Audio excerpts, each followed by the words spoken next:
Hi, everybody. This is Lee from the MeadowSong podcast. After a bit of a break over the winter season, I'm excited to get started with the show again, with episode 20 here. If this is the first episode you're hearing, I encourage you to check out some of the previous episodes as well. But before I got started with this episode, I wanted to make a quick announcement that I'm excited about. This coming May 13, 2023 to be specific, I will be teaching a workshop on active imagination, which is a method of self-discovery that has been utilized by psychologists and spiritual teachers and healers for thousands of years.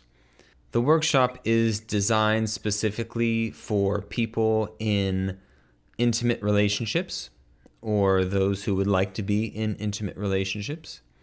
And you can attend either as a couple with a partner or as an individual. And it's really going to be a great day. My wife, Rose, will be helping with some of the facilitation. We're still working out some of the details, but the plan right now is for the workshop to be offered in person here in Pittsburgh, but also to have an online remote option. So the specifics about registration will be forthcoming, but if you'd like to be sure to hear about when those details are released, go to meadowsongpodcast.com/love, and there you can just read a little bit about the workshop and also sign up for the mailing list so that you can be sure to hear about the details when they are available. That's all for now, and I hope you enjoyed this episode.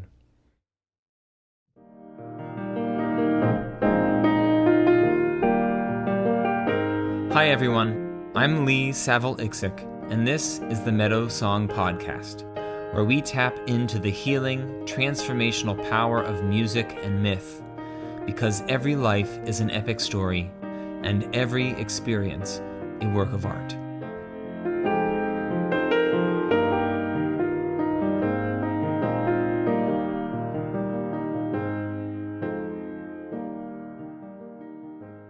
Full transcripts of each episode of the MeadowSong podcast can be found on the show's website. To find the transcript for this episode, go to MeadowSongPodcast.com and look for episode 20.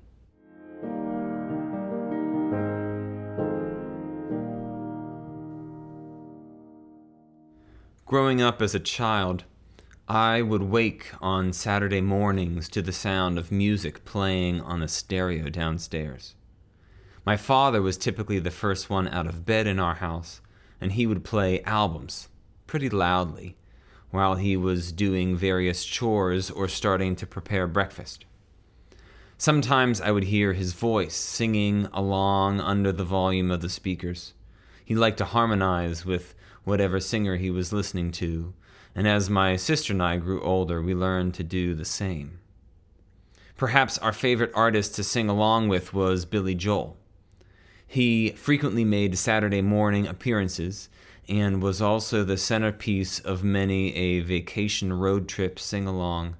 And the album that was probably played the most was River of Dreams, Billy Joel's final album of all new songs. I was 8 years old when River of Dreams was released, and I have a very vivid memory of going to the store with my father to purchase it. With the internet just in its infancy and my father not being much of a magazine reader, both of us had yet to see the cover art for the album. And when we got to the store, he told me that he wanted to find the CD version of the album first. I was confused. CD players had just been invented and released the year before, and we didn't have one.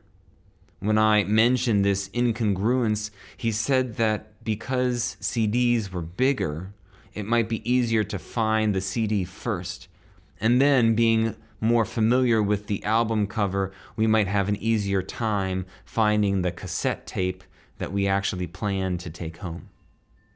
It wasn't long before we found the CD, and I can picture my dad standing there holding it in both hands, studying the artwork and then turning it over to read the track listing. Whether he really thought that this would make it easier to find the cassette, or whether he just wanted to take in the fullness of this novel technology, perhaps daydream about when we might own a CD player ourselves, I cannot say. But my memory tells me that he relished those moments while studying the CD case. The time came to move on. He replaced the CD back into the central display where they were prominently located, and we moved to the outer walls of the store where the cassettes were kept. We found what we were looking for, checked out, and rejoined my sister and mother in another part of the shopping mall.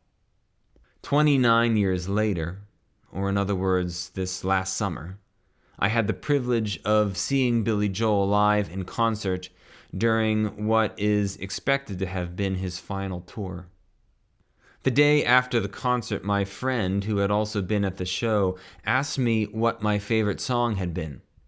I hadn't really thought about it, but after doing so for a moment, a natural response seemed to rise up. I had been most excited to hear the song River of Dreams, the title track on the album with the same name. Musing about why I'm so fond of this song, I recently realized that it reminds me of an old story that has now become a favorite of mine. River of Dreams, by my estimation, is a song about spiritual searching. In an interview recorded many years ago, Joel tells about how the idea for the song came to him upon waking up one day, as if the song itself came out of a dream. He said that he tried not to write the song because it had the feel of a gospel song, and he's not a gospel artist.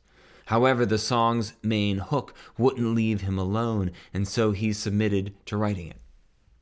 In that interview, which I've linked in the show notes, he says, quote, "It's got all these biblical references. I still don't know what it means. I'm not a biblical person.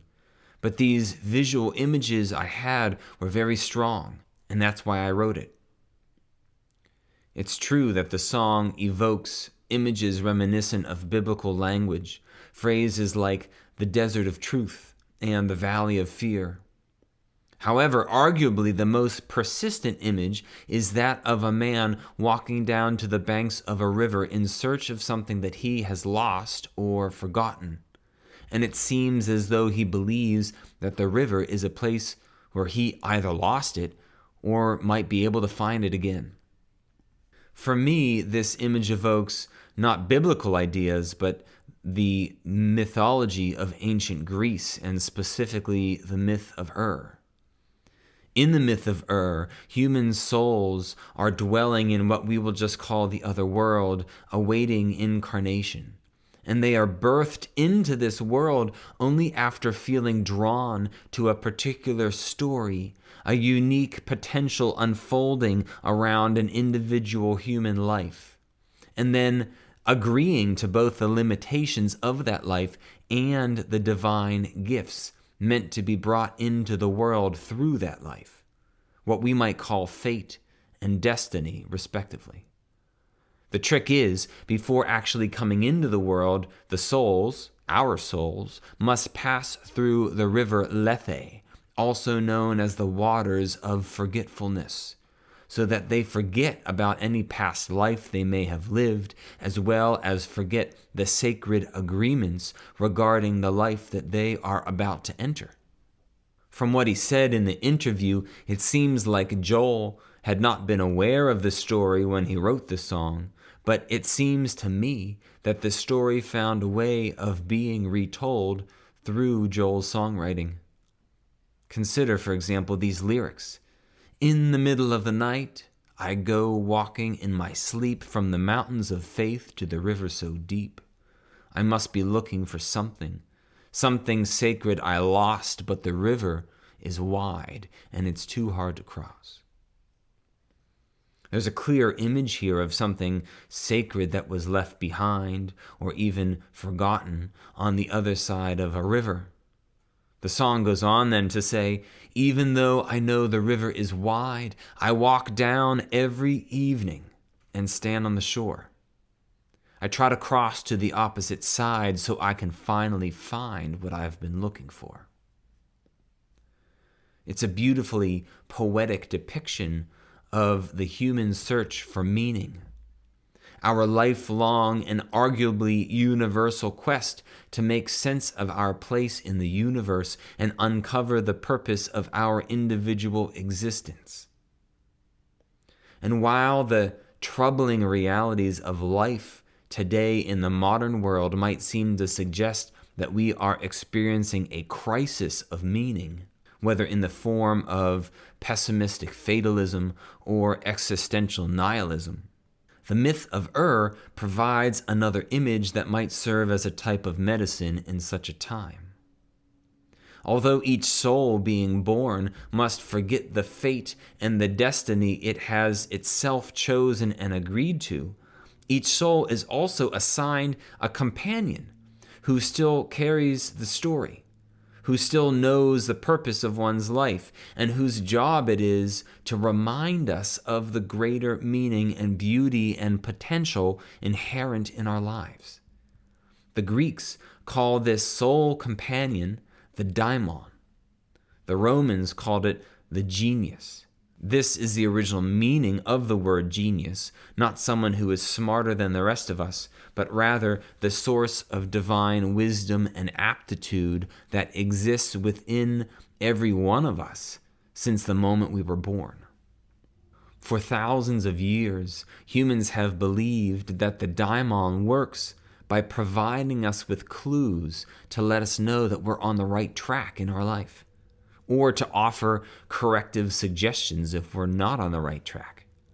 These clues include hunches we might have about a certain situation, the coincidences that happen in our external physical lives, and perhaps the most profound form that these clues take on are the images and feelings and stories that come to us while our conscious minds are asleep. In other words, our dreams. I'll share a personal example. When I first purchased my piano and brought it into my home, I began having dreams about pianos and other keyboard instruments. For me, acquiring the piano was an important act of recognizing what I would actually call one of my soul's gifts. And doing so transcended a long-standing block to embracing that gift that I had been carrying in the form of a belief that I would never be able to afford or be willing to spend the money on a piano of any worthwhile quality. Sometimes the dreams were about strange keyboard instruments that I had never seen before, being shown to me by a learned old man who had collected them and now wanted me to learn to play them, despite my feelings of trepidation regarding my lack of familiarity with the instruments. In another dream that also felt highly significant, I was loaned a piano from a community center that apparently had a lot of value to offer to the community, but that value seemed to be unrecognized and more or less ignored by those who it could be serving. The piano was beautiful, ornate, and immaculate, crafted out of an exotic red-colored wood and adorned with pieces of trim made of pure gold. The instrument was not at all something you would expect to be owned by such a seemingly under-resourced institution, which is what I considered the community center to be, given a quick surface-level assessment in the dream.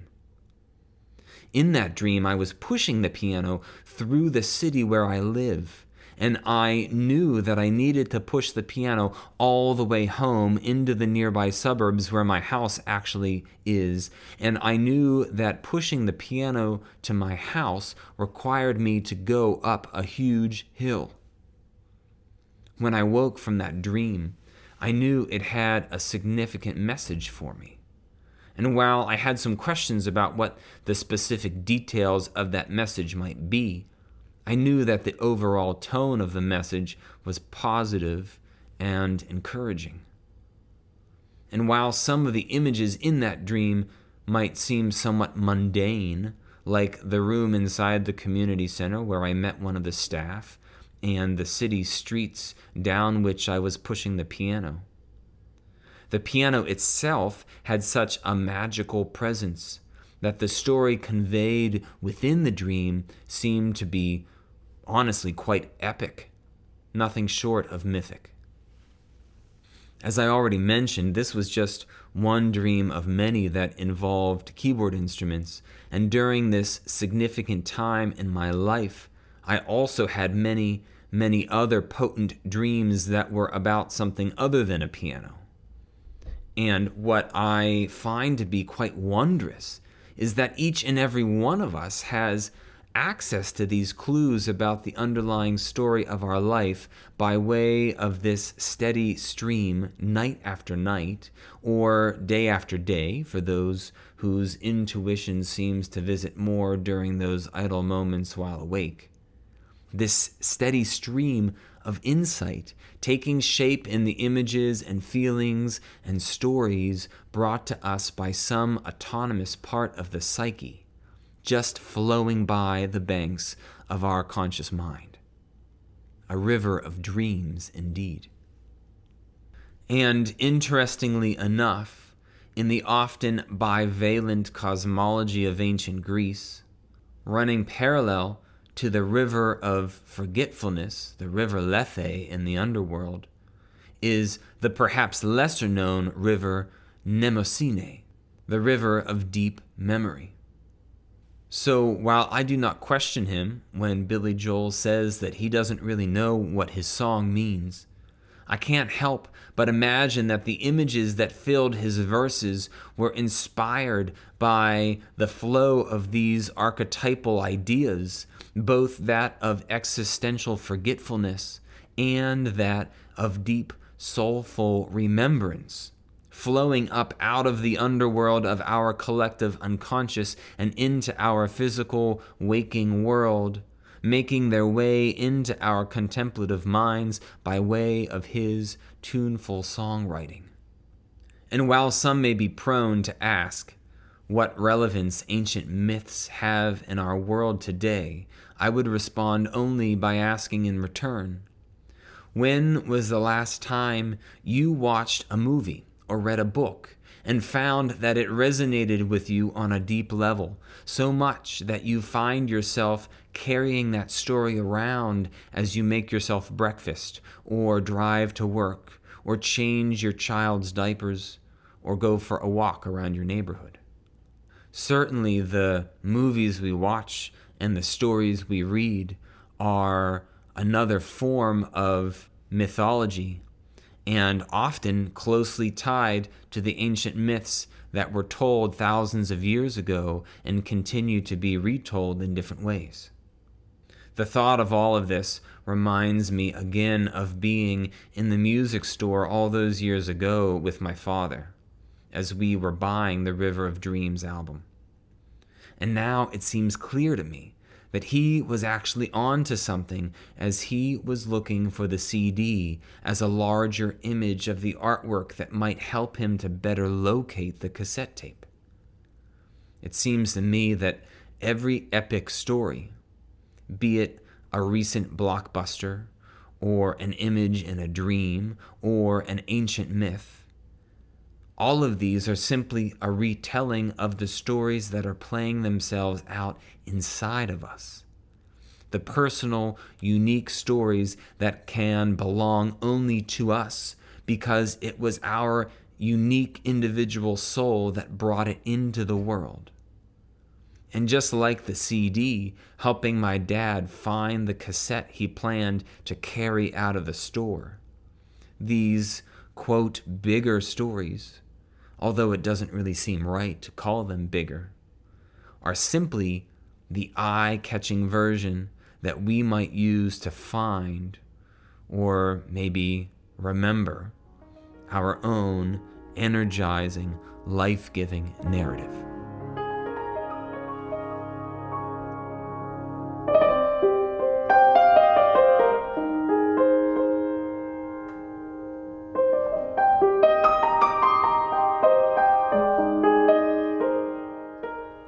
Thank you for sharing some time with me today.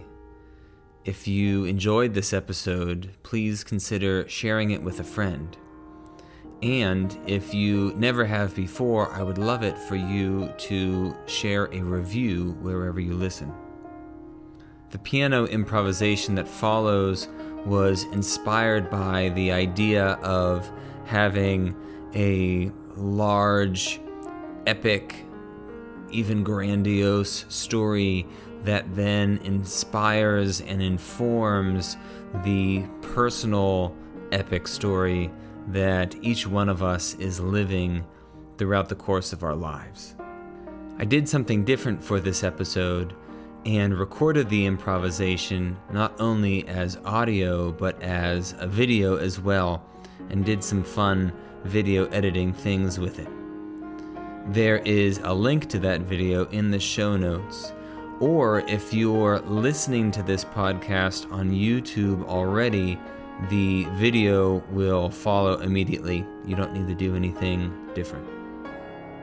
I would love to keep doing this with the piano improvisations, so if you check out the video and enjoy it, be sure to like it or subscribe to the YouTube channel or leave a comment, or all three.